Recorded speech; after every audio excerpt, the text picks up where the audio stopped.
Hello, જય શ્રી કૃષ્ણ. આજે આપણે બનાવશું છોલે ભટુરે. તો આવો. આ છે કાબુલી ચણા સફેદ, આપણે બાફી લીધા છે.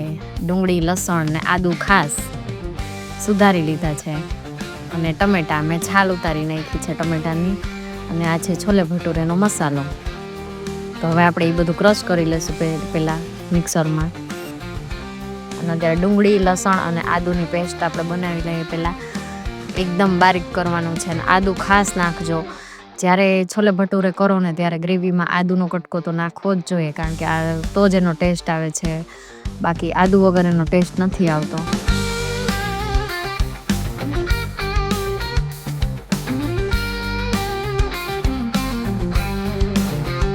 લસણ ડુંગળીની પેસ્ટ આપણી તૈયાર. હવે આપણે ટમેટાની ગ્રેવી કરી લઈએ.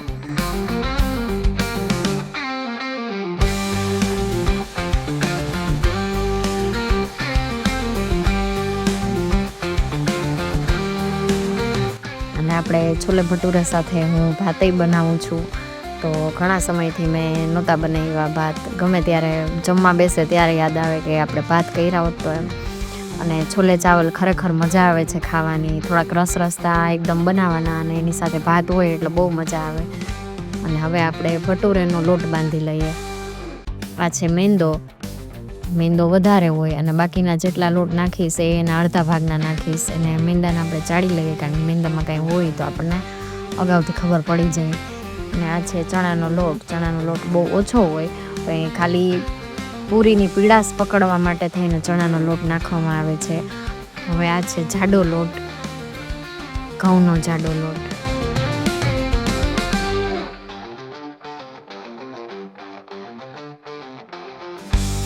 હવે આપણે એમાં મીઠું ને મૂણ નાખી દઈએ. અને મેંદો મને એવું લાગ્યું, જરૂરિયાત લાગી કે થોડોક વધારે નાખવું એમ, તો એટલા માટે મેં મેંદો થોડોક વધારે નાખ્યો પાછો.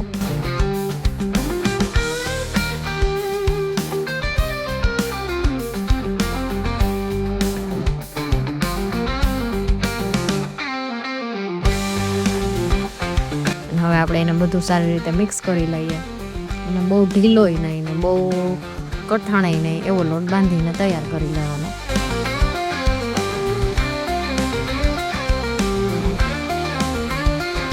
આ આપણો લોટ બાંધીને તૈયાર થઈ ગયો છે. છોલે બનાવવાનું આપણે તૈયારી કરી લઈએ તેલ મૂકીને.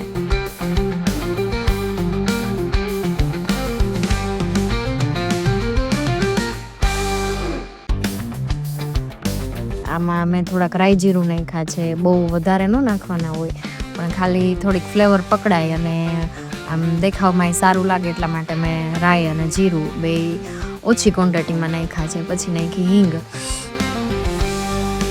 ડુંગળી, લસણ ને આદુની જે આપણે પેસ્ટ બનાવી હતી એનો વઘાર કરી લઈએ.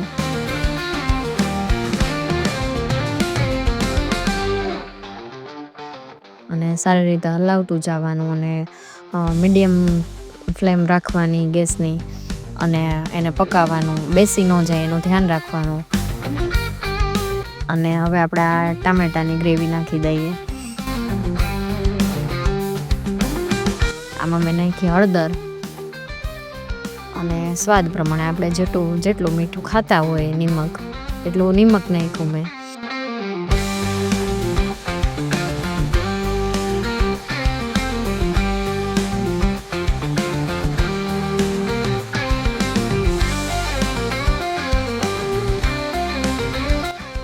પછી જ્યાં સુધી તેલ ઉપર ન આવી જાય, ટમેટાની ગ્રેવી પાકી જાય એટલે ઓટોમેટિક જ તેલ ઉપર આવવા માંડે છે. અને આ ગ્રેવી પાકી જાય ત્યાં સુધી આપણે એને પાકવા દેવાનું.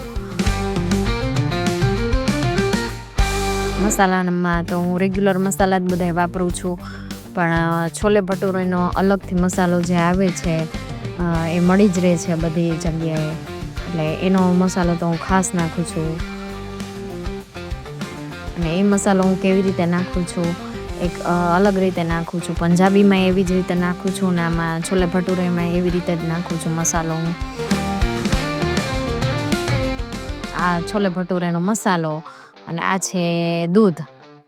તમે કોઈ પણ અલગથી શાક બનાવતા હોય ને, જ્યારે પંજાબી હોય કે છોલે ભટુરે હોય, એનો જે અલગ મસાલો આવે છે ને એને દૂધમાં મિક્સ કરીને જ નાખવું જોઈએ. એનો ટેસ્ટ અને એનું ફ્લેવર એટલું સરસ આવે છે ને કે આપણને આખો કલરય ચેન્જ થઈ જાય છે અને સ્વાદમાંય બહુ મજા આવે છે. એટલે હું તો પંજાબીમાંય આવી રીતે જ નાખું છું અને છોલે ભટુરેમાંય દૂધમાં મિક્સ કરીને જ આ મસાલો નાખું છું. દૂધમાં એકદમ મિક્સ કરી દેવાનું.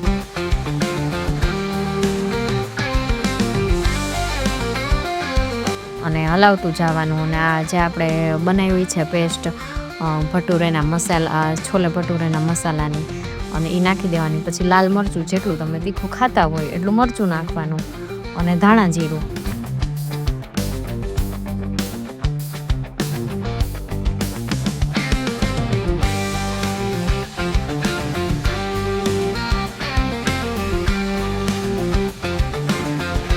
હવે આપણે આ બાફેલા ચણા જે છે હળદર મીઠા સાથે મેં બાફ્યા હતા એ નાખી દેવાના.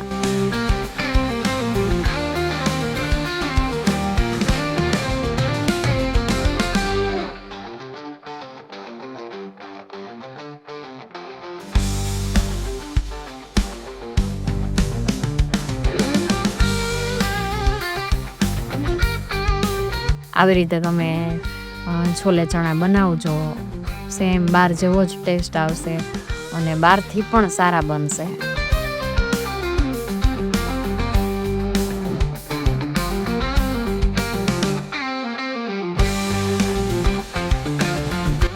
એટલે હવે આપણે ભટુરે બનાવી લઈએ.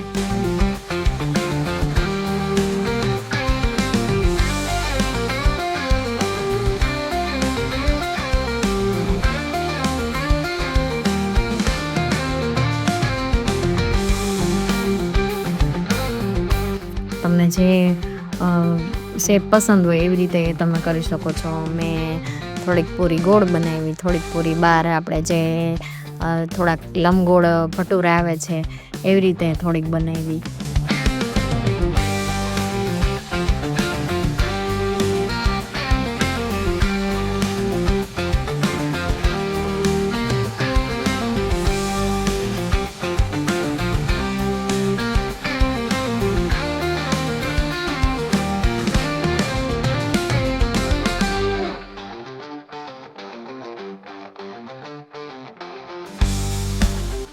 સેજ ગુલાબી થઈ ગઈ છે પૂરી, તો આપણે કાઢી લઈએ.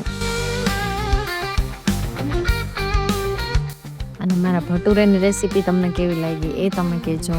અને છોલે સાથે ભાતે તમને કેવું લાગ્યું, કે ખરેખર આની હારે ભાત મજા આવે છે કે નહીં. અમને તો બહુ મજા આવે છે, તમે ટ્રાય કરજો. તો તમને આ મારી રેસીપી, અમારી આ પ્લેટ કેવી લાગી છે એ જણાવજો. અને મળી આવતા વિડીયોમાં. જય શ્રી કૃષ્ણ.